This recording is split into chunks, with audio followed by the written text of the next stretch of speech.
Okay.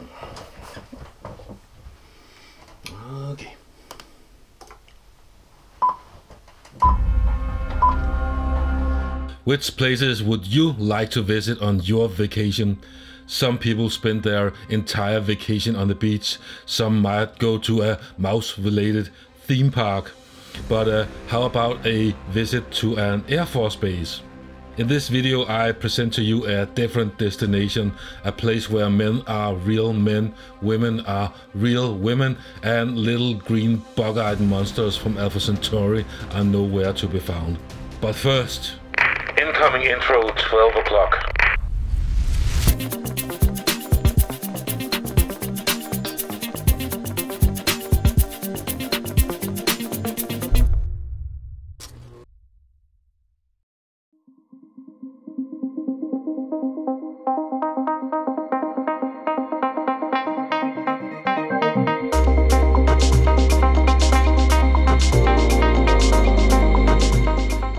In the video today we pay a visit to Edwards Air Force Base.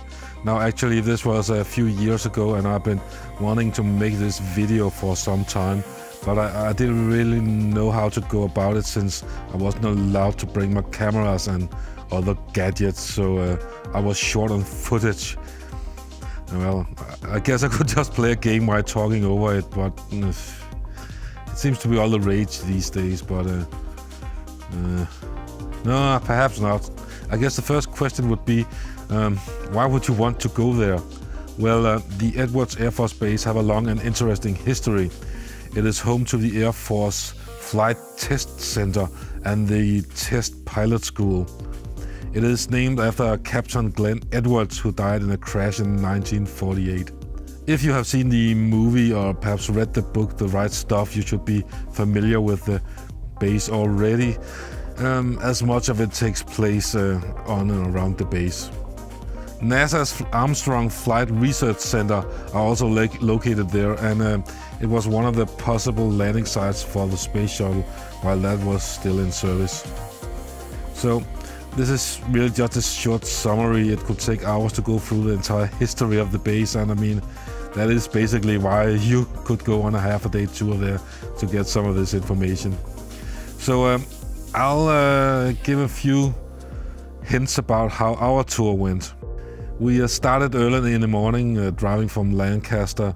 We had arrived in Lancaster the day before, coming from LA, where we had been attending the taping of Conan O'Brien's talk show. That was something I had been wanting to try for some time.